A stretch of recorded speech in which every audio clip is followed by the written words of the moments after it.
जम्मू कश्मीर पर निगाहें रहेंगी प्रधानमंत्री का वहां होना और सौगात पूरे देश को कैसे, ये देखिए आज की यही बड़ी खबर है जहां सौगातों का पिटारा खुलने वाला है। किस तरीके से समझिए, पीएम मोदी जम्मू कश्मीर का दौरा, सुबह 11:30 बजे मौलाना आजाद स्टेडियम में कार्यक्रम। पीएम मोदी पूरे देश को 32,000 करोड़ की से ज्यादा की जो परियोजनाएं हैं उसकी सौगात देने वाली हैं। पीएम मोदी जम्मू में IIT एम्स का उद्घाटन करने वाले हैं।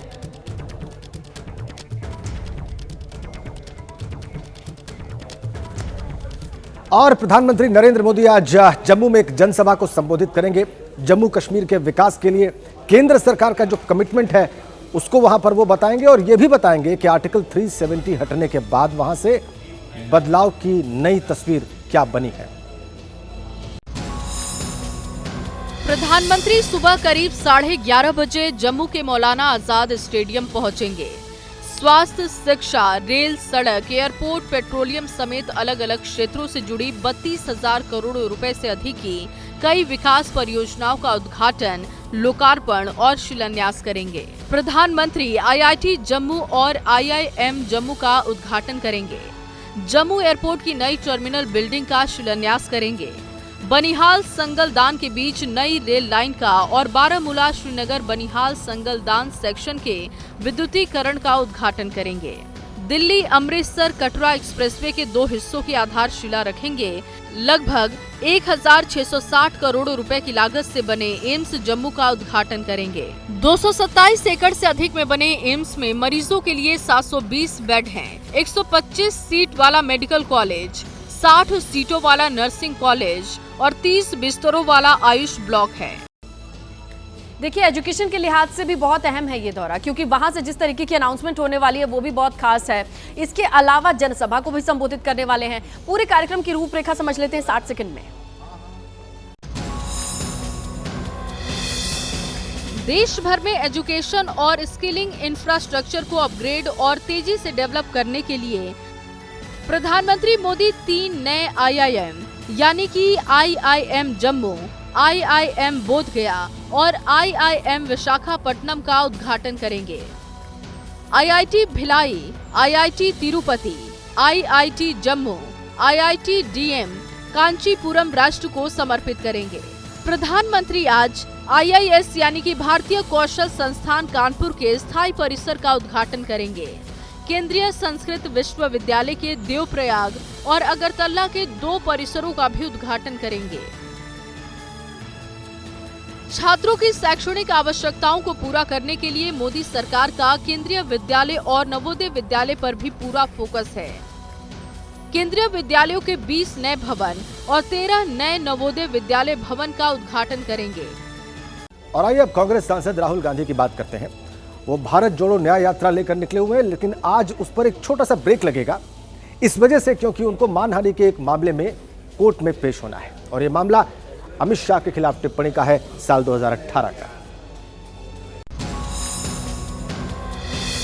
राहुल गांधी आज सुबह 10 बजे के करीब सुल्तानपुर MP MLA कोर्ट में पेश हो सकते हैं।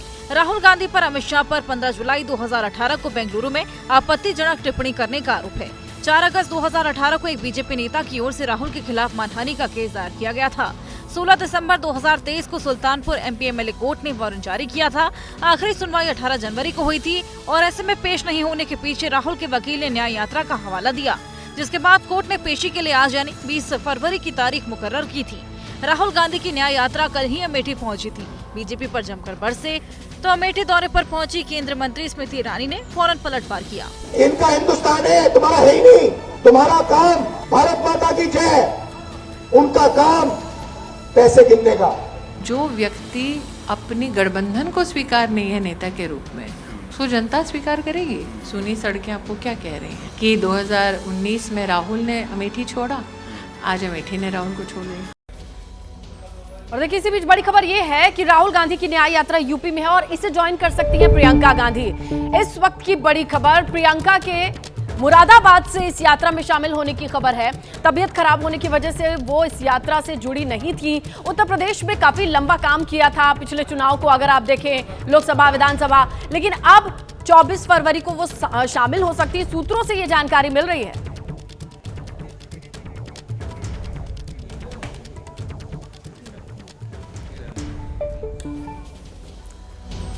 राहुल गांधी न्याय यात्रा लेकर निकले हुए हैं और तेजस्वी यादव भी आज एक यात्रा लेकर निकलने वाले हैं। चुनाव से पहले उनकी यात्रा राजनीतिक दृष्टिकोण से उनके दल के लिए बहुत महत्वपूर्ण होने वाली है। बिहार के पूर्व डिप्टी सीएम और आरजेडी नेता तेजस्वी यादव आज से लोकसभा चुनाव का बिगुल फूंकने जा रहे हैं। आज से वो बिहार के 33 जिलों की यात्रा पर निकलने वाले हैं। तेजस्वी यादव की इस यात्रा को जन विश्वास यात्रा का नाम दिया गया है, जिसकी शुरुआत आज से हो रही है। तेजस्वी यादव सुबह 9 बजे पटना से निकलेंगे। सुबह 10:30 बजे मुजफ्फरपुर में जनसभा करेंगे। दोपहर 1 बजे सीतामढ़ी में जनसभा करेंगे। दोपहर 3 बजे शिवहर में जनसभा करेंगे। तेजस्वी यादव की ये यात्रा 29 फरवरी तक चलेगी। इस दौरान वो 33 जिलों का दौरा करेंगे। जन विश्वास यात्रा के दौरान तेजस्वी एक ओर सरकार में रहते हुए अपने 17 महीनों का हिसाब किताब देंगे, तो दूसरी ओर नीतीश कुमार और बीजेपी पर हमला बोलेंगे। जो पब्लिक जानना चाहती है आप लोग के साथ धोखा क्या हुआ है, बिहार में जो भ्रष्टाचार उन्होंने किया वो पहले तो लूट यात्रा को बताना चाहिए। अच्छा, चंडीगढ़ मेयर चुनाव को लेकर के सुप्रीम कोर्ट में आज बड़ा इंपॉर्टेंट दिन है, क्योंकि आज 3 जजेस की जो बेंच है वो डिसाइड करेगी कि जो चुनाव हुए थे वोटों की गिनती फिर से की जाए या फ्रेश चुनाव कराया जाए। इसे लेकर भी एक रिपोर्ट है। चंडीगढ़ में मेयर चुनाव का क्या होगा, इसका फैसला आज दोपहर 2 बजे के बाद सुप्रीम कोर्ट में होगा। सुप्रीम कोर्ट में आज 30 जनवरी को हुए मतदान के बैलेट पेपर पेश किए जाएंगे। चुनाव प्रक्रिया का वीडियो भी सुप्रीम कोर्ट में पेश किया जाएगा। सुप्रीम कोर्ट बैलेट पेपर्स और वीडियो की जांच करेगी। जांच के बाद ये तय होगा कि खराब बैलेट पेपर्स की गिनती होगी या मेयर पद के लिए दोबारा मतदान होगा। सोमवार को हुई सुनवाई के दौरान कोर्ट ने रिटर्निंग ऑफिसर अनिल मसीह पर अलग केस चलाने की बात कही। कोर्ट ने इस बात पर चिंता जताई है कि चंडीगढ़ के पार्षद दल बदल कर रहे हैं। ऐसे में दोबारा चुनाव करवाने से नतीजे बदल सकते हैं।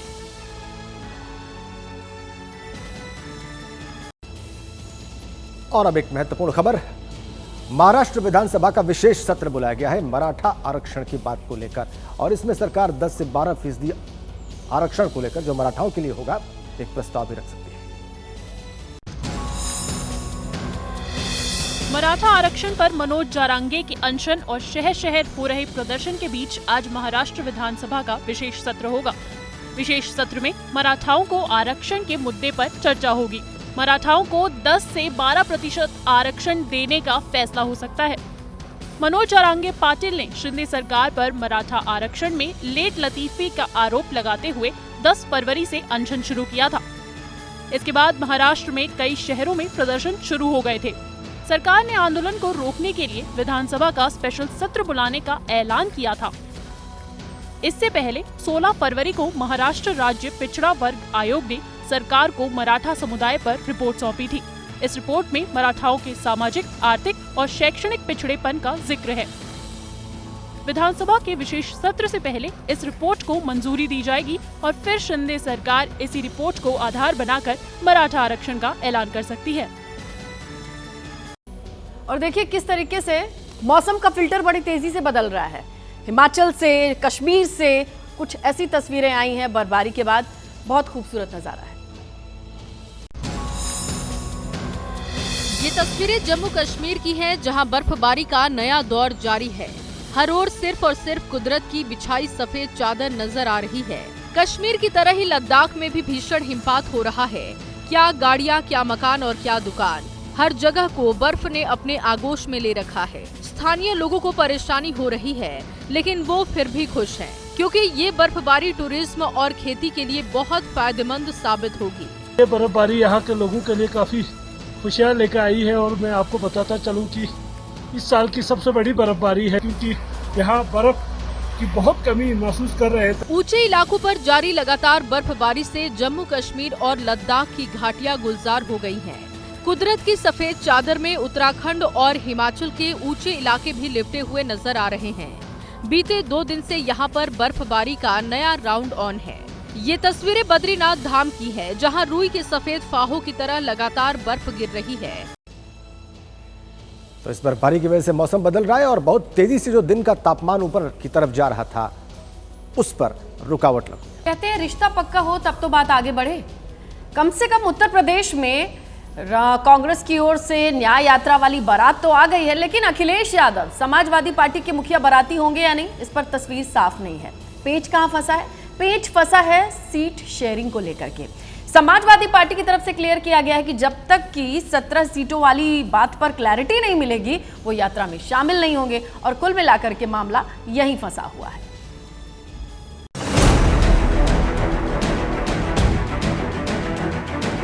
उत्कृष्ट नेता को पैतृक सीट से बिना सपा बसपा के सहारे के अकेले कांग्रेस के दम पे चुनाव लड़ना चाहिए।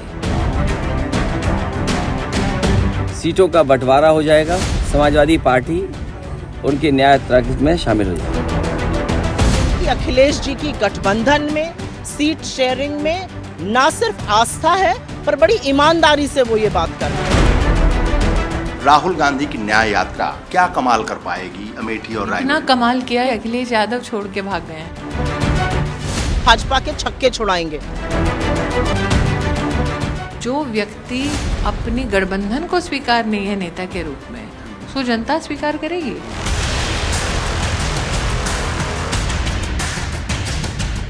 क्या इंडिया गठबंधन में यूपी को लेकर पेच फंस गया है? क्या ममता और केजरीवाल के बाद अखिलेश यादव भी कांग्रेस का साथ छोड़ने की तैयारी में हैं? लोकसभा चुनाव की तारीखों के ऐलान की घड़ी धीरे धीरे नजदीक आ रही है, लेकिन इंडिया गठबंधन में सीट शेयरिंग पर पेच सुलझता नहीं दिख रहा है। सीट शेयरिंग के विवाद में गठबंधन की गांठ खुलती जा रही है। सोमवार को राहुल गांधी की न्याय यात्रा अमेठी में थी। अमेठी में न्याय यात्रा में शामिल होने का न्योता समाजवादी पार्टी के मुखिया अखिलेश यादव को भेजा गया था। अमेठी की जमीन से कांग्रेस विपक्षी एकता का संदेश देना चाहती थी, लेकिन दिन भर कांग्रेस नेता इंतजार करते रहे, अखिलेश नहीं आए। समाजवादी पार्टी की तरफ से एक लिस्ट जरूर कांग्रेस के पास आई। इस लिस्ट में यूपी की 17 लोकसभा सीटों का जिक्र है। समाजवादी पार्टी ने गठबंधन के लिए ये सीटें कांग्रेस को ऑफर की हैं। इस ऑफर के साथ ही अखिलेश यादव का बयान भी आया। समाजवादी पार्टी के मुखिया ने साफ साफ और दो टूक ये कह दिया कि कांग्रेस सीट शेयरिंग के ऑफर को कबूल कर ले, समाजवादी पार्टी न्याय यात्रा में शामिल हो जाएगी। अभी बातचीत चल रही है, कई दौर में बातचीत हो चुकी है, कई सूचियां उधर से आई, सूची इधर से भी गई। जिस समय सीटों का बंटवारा हो जाएगा, समाजवादी पार्टी उनके न्याय यात्रा में शामिल हो जाएगी। संदेश साफ है, अगर कांग्रेस 17 सीटों के ऑफर को नहीं मानती तो एक बार फिर से एकला चलो वाली रणनीति ही रहेगी। यूपी को लेकर इंडिया गठबंधन में सीटों का गणित सुलझाने के लिए मीटिंग्स का दौर जनवरी से शुरू हो गया था। समाजवादी पार्टी और कांग्रेस के बीच सीट शेयरिंग को लेकर दिल्ली में 10 जनवरी को पहली बैठक हुई थी। 12 जनवरी को होने वाली दूसरी बैठक टल गई थी। 17 जनवरी को दूसरे राउंड की मीटिंग हुई थी। 17 जनवरी की मीटिंग के बाद समाजवादी पार्टी की तरफ से कहा गया था कि सीट शेयरिंग का आधा रास्ता तय हो चुका है, लेकिन फाइनल फॉर्मूला सामने नहीं आया। इसी बीच 27 जनवरी को अखिलेश ने ट्वीट कर कांग्रेस को 11 सीट देने का ऐलान किया। अब 19 फरवरी को कांग्रेस को 17 सीटें ऑफर की गई हैं। जयंत चौधरी के इंडिया गठबंधन छोड़ने के बाद समाजवादी पार्टी ने कांग्रेस की सीटें बढ़ा दी हैं, लेकिन कांग्रेस इतनी सीटों पर मानने के लिए तैयार नहीं दिखती है।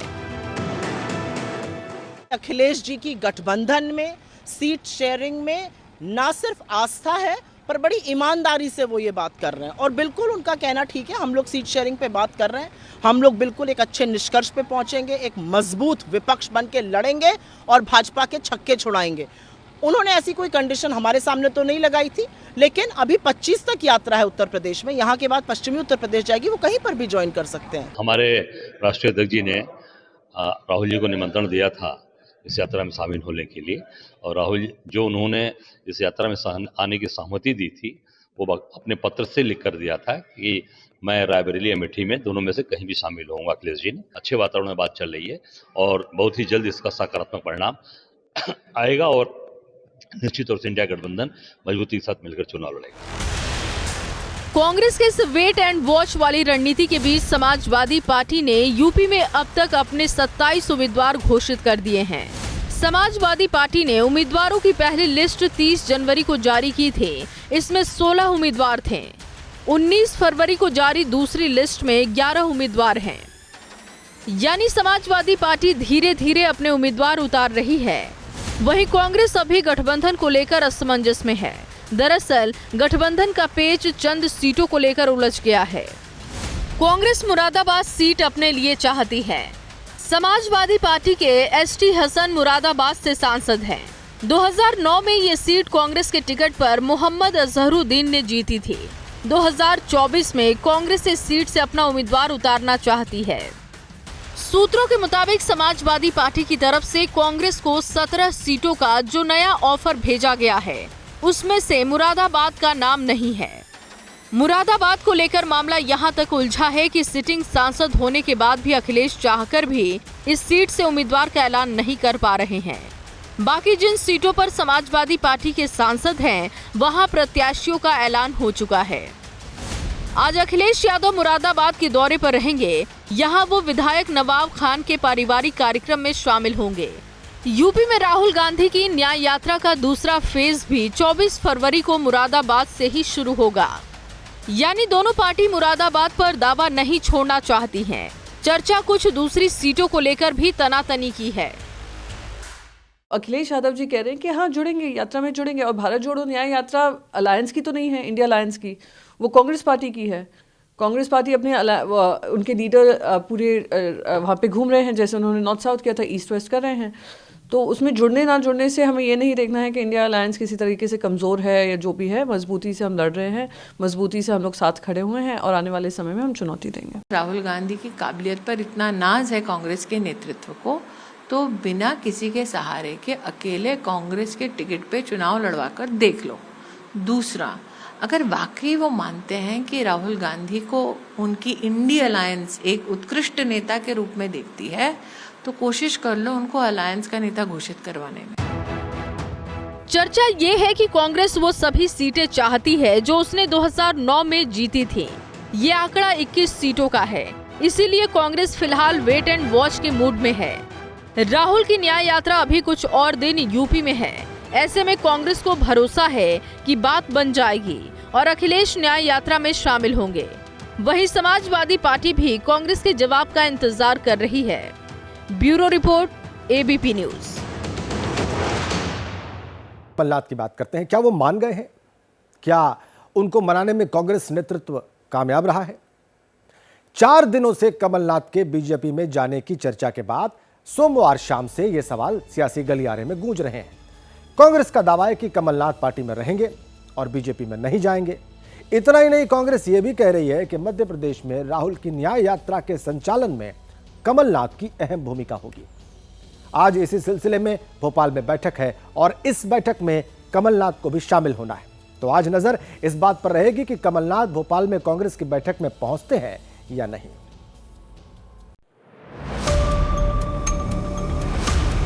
हमारी एक कोर कमेटी है 11 लोगों की। हम सब लोगों की चर्चा हुई, सब लोगों ने ये निर्णय लिया कि इस तरह उपेक्षित अगर किया जाता है तो भाजपा में जाके ही काम कराना उचित होगा। कहीं और नहीं जा रहा नकुलनाथ कांग्रेस में जाने का प्रश्न उपस्थित ही नहीं होता। जिस व्यक्ति ने इंदिरा जी के साथ, राजीव जी के साथ, संजय जी के साथ काम किया हो, ये खबर हल हो जाती। अपनी पार्टी बना रहे हैं, कोई नहीं। बिल्कुल असंभव। अच्छा, असंभव शब्द है।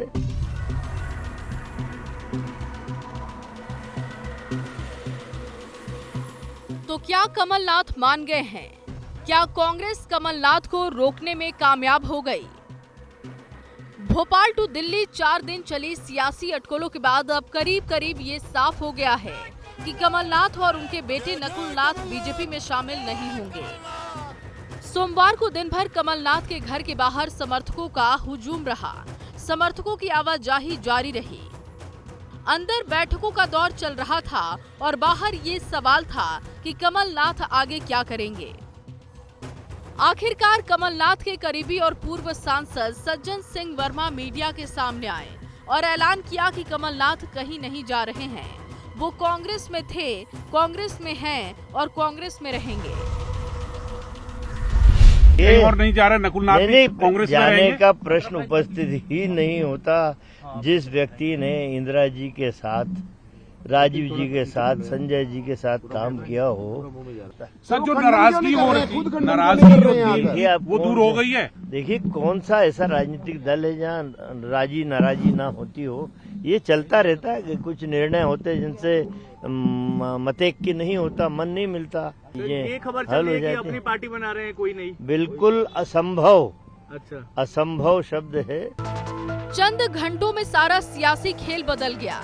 आखिर ये कैसे हुआ कि जो कमलनाथ समर्थक बीजेपी में जाने की तैयारी में थे वो थम गए।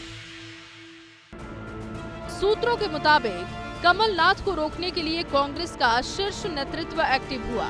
कमलनाथ की राहुल गांधी से बात हुई, शिकायतों को दूर करने का भरोसा दिया गया।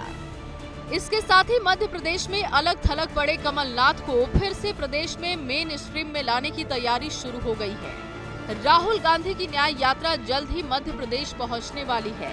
ऐसे में तय हुआ है कि न्याय यात्रा के संचालन में कमलनाथ की अहम भूमिका होगी। कमलनाथ खुद न्याय यात्रा में शामिल होंगे। न्याय यात्रा की तैयारियों को लेकर आज भोपाल में कांग्रेस विधायकों और पदाधिकारियों की बैठक बुलाई गई है। कमलनाथ के इस बैठक में शामिल होने की उम्मीद है। कमलनाथ जी हमारे बहुत ही वरिष्ठ नेता हैं और जो भी ये इस तरह की बात चल रही है, जो भी इस तरह का स्पेकुलेशन हो रहा है, ये सारा भारतीय जनता पार्टी और मीडिया द्वारा बनाया जा रहा है। माननीय कमलनाथ जी ने मेरे से कल भी बात करी है, परसों भी मेरी बात हुई है, उनसे चर्चा हुई है किस तरह की यात्रा के अंदर हमें तैयारियां करनी है। खुद भोपाल जा रहा हूं, वहां के सभी माननीय विधायक हैं, वहां की जो अलग अलग कमिटीज बनी हैं, वहां के सांसद महोदय हैं, उन सबों से बैठक हमारी हो रही है और उस बैठक के अंदर माननीय कमलनाथ जी भी उस बैठक को ज्वाइन करेंगे। कमलनाथ क्या वाकई मान गए हैं? ये बात आज भोपाल में होने वाली बैठक में साफ हो जाएगी। अगर कमलनाथ बैठक में पहुंचते हैं तो साफ है कि कांग्रेस का संकट फिलहाल टल गया है। दरअसल जिस रफ्तार से दिग्गज पार्टी छोड़ रहे हैं उससे कांग्रेस पहले से ही परेशान है। कमलनाथ के जाने से लोकसभा चुनाव के ऐन पहले मध्य प्रदेश में कांग्रेस और कमजोर होती, साथ ही कांग्रेस को लेकर परसेप्शन भी खराब होता। इसीलिए आला कमान की तरफ से पहल हुई और कमलनाथ को मनाया गया। ये सब जो मीडिया की मैं मानता हूँ कि अफवाहें हैं। कभी माननी की ओर से कभी ऐसी पहल नहीं की कि मैं कभी भारतीय जनता पार्टी में जा रहा हूँ। सब विधायक उनके साथ है। लेकिन कमलनाथ की कहानी में ट्विस्ट बीजेपी की तरफ से भी था। सूत्रों के मुताबिक बीजेपी में कमलनाथ की एंट्री तय थी, लेकिन ऐन वक्त पर पार्टी में मतभेद हो गया। सूत्रों के मुताबिक मध्य प्रदेश में ज्योतिरादित्य सिंधिया के समर्थक कमलनाथ की बीजेपी में एंट्री का विरोध कर रहे थे। सिख विरोधी दंगों में शामिल होने के आरोप को लेकर भी कमलनाथ का बीजेपी में विरोध हो रहा था। ऐसे हालात में बीजेपी की तरफ से भी रेड सिग्नल आने लगा और इसीलिए बीजेपी ने हाथ जोड़ लिए। सर कमलनाथ जी यदि आते हैं तो क्या? ऐसे में कमलनाथ और नकुलनाथ ने फिलहाल कांग्रेस में बने रहना ही मुनासिब समझा। कमलनाथ जी ने साफ सुथरे शब्दों में कहा, मैं कल भी कांग्रेसी था, आज भी कांग्रेसी और कल भी कांग्रेसी रहूंगा। मैं कांग्रेस को छोड़ के कहीं नहीं जा रहा हूँ। कमलनाथ जी ने ये कहा है कि मैं कहीं नहीं जा रहा हूँ। मेरा सारा जीवन कांग्रेस के लिए समर्पित रहा है और आगे भी मेरा जीवन कांग्रेस के लिए समर्पित रहेगा। सारा जीवन हम लोगों ने बीजेपी के खिलाफ लड़ाई लड़ी है।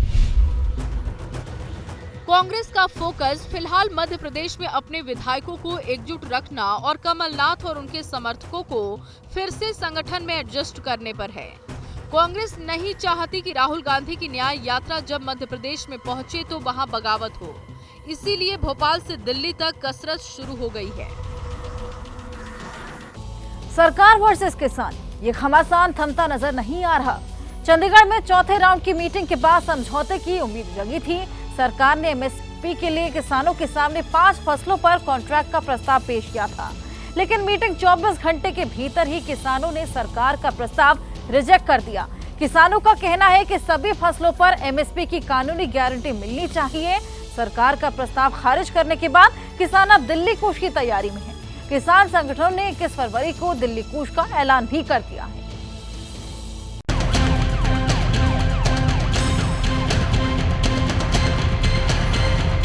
सरकार की नीयत पे खोट है। अगर नीति अच्छी होती, नीयत साफ होती, तो वो ऐसा ना करते। ये जो प्रपोजल आई है, ये प्रपोजल किसानों के पक्ष की नहीं है, किसानों के हित की नहीं है। हम इस प्रपोजल को रद्द करते हैं। हमने यकमुक्त इस प्रपोजल को रद्द कर दिया है। देश का किसान इसी तरह लूटता जा रहे, तो वो हमें स्वीकार नहीं है। मीटिंग में उन्होंने चाल चलने का यत्न किया। सरकार एमएसपी गारंटी कानून 23 फसलों के ऊपर बना के दे। चंडीगढ़ में सरकार और किसान संगठनों की बातचीत से सुलह और समझौते की जो उम्मीद जगी थी, वो शंभू बॉर्डर आते आते टूट गई। चंडीगढ़ की मीटिंग खत्म होने के 24 घंटे के अंदर ही किसान संगठनों ने सरकार के प्रस्ताव को रद्द कर दिया। हमने यकमुक्त इस प्रपोजल को रद्द कर दिया है। ये असल में सरकार की नीयत पे खोट है। अगर नीति अच्छी होती, नीयत साफ होती, तो वो ऐसा ना करते। ये दोनों फोरमों की अब चर्चा होने के बाद ये फैसला लिया गया है कि जो सरकार ने प्रपोजल दिया है, उस प्रपोजल की अगर उसे नाप तोल किया जाए तो उसमें कुछ नजर नहीं आ रहा। चंडीगढ़ में हुई चौथे राउंड की बैठक में सरकार की तरफ से किसानों को एमएसपी का प्रपोजल पेश किया गया था। इसमें सरकार ने कपास, मक्का, मसूर, अरहर और उड़द पर एमएसपी देने का प्रपोजल दिया था। लेकिन किसान चाहते हैं कि सरकार सभी फसलों पर एमएसपी की गारंटी दे। सरकार ने 5 साल तक पांचों फसलों की खरीद सहकारी संस्थाओं के जरिए करने का ऐलान किया था। किसान एमएसपी पर कानून की गारंटी मांग रहे हैं। एमएसपी पर खरीद के लिए सरकार ने नेफेड और एनसीसीएफ से 5 साल के लिए कॉन्ट्रैक्ट का प्रस्ताव दिया था। किसान पूरे देश में एक समान एमएसपी की गारंटी मांग रहे हैं। किसान पूरे देश में एक समान एमएसपी की गारंटी मांग रहे हैं। सरकार का प्रस्ताव ठुकराने के बाद किसान नेताओं ने दिल्ली कूच का ऐलान किया है। किसान संगठनों ने साफ कर दिया है कि अब 21 फरवरी को 11 बजे वो दिल्ली कूच करेंगे। सरकार ने जो बात कही थी भी अन्य मांगों पर हम विचार करके बताएंगे, तो पहले वो बताए, नहीं तो आगे बढ़ने की हमारी मजबूरी होगी। अगर दिल्ली कूच करेंगे और अगर वायलेंस होता है, खून खराबा होता है, तो फिर उसकी जिम्मेदारी किसकी तय होगी? देखिए, ना हम खून खराबे के लिए जिम्मेवार, ना वायलेंस हम करेंगे। जिन्होंने हमारे आंदोलन से पहले 10 दिन पहले बैरिकेडिंग की है, जिनके हाथों में गन्स है, जो अर्धसैनिक भोर लगाए, उनकी जिम्मेवारी होगी। किसानों के दिल्ली कूच के ऐलान के साथ ही हरियाणा में चौकसी बढ़ा दी गई है। हरियाणा के 7 जिलों अंबाला, कुरुक्षेत्र, कैथल, जींद, सिरसा, फतेहाबाद और हिसार में इंटरनेट सस्पेंशन को 20 जनवरी रात 12 बजे तक बढ़ा दिया गया है। इस चौकसी के बीच भारतीय किसान यूनियन के चढ़ूनी ग्रुप ने हरियाणा सरकार की परेशानी बढ़ा दी है। चढ़ूनी ग्रुप ने ऐलान किया है कि जब तक हरियाणा में तिलहन की फसलों पर एमएसपी देने का ऐलान नहीं होता, उनका आंदोलन जारी रहेगा। तोड़िया या सूरजमुखी जो ऑयल सीड है, ये बड़ी मुख्य फसल है जिसको छोड़ दिया गया। उसमें पंजाब के मुख्यमंत्री साथ में बैठे हैं, हरियाणा का मुख्यमंत्री तो साथ में भी नहीं बैठा। हरियाणा के मुख्यमंत्री को भी तो साथ में बैठना चाहिए ना। जो बात हो, हरियाणा के मुद्दे भी तो वो उठाए ना। उनको तो हरियाणा की वकालत करनी है, वो करें। चौथे राउंड की बातचीत नाकाम होने के बाद किसान संगठनों ने अब आंदोलन को और विस्तार देने की रणनीति पर काम करना शुरू कर दिया है। किसान संगठनों ने साफ किया है कि सरकार से अब आगे कोई बात नहीं होगी। इतना ही नहीं, पंजाब और हरियाणा के बाद अब यूपी में भी आंदोलन की तैयारी शुरू हो गई है। यूपी में आज सभी जिला मुख्यालयों पर किसान प्रदर्शन करेंगे और ज्ञापन सौंपेंगे। ये व्यापारियों की सरकार है, बड़े उद्योगपतियों की सरकार है। एमएसपी पे बड़ा संघर्ष करना पड़ेगा, पूरे देश के किसानों को करना पड़ेगा। किसान संगठनों की तरफ से सरकार का प्रपोजल ठुकराने के बाद अब नजर शंभू बॉर्डर पर है। शंभू बॉर्डर पर पहले से ही सुरक्षा चाक चौबंद है, सुरक्षा बल मुस्तैद हैं और किसान अगली रणनीति बनाने में जुटे हैं। Bureau report, ABP news.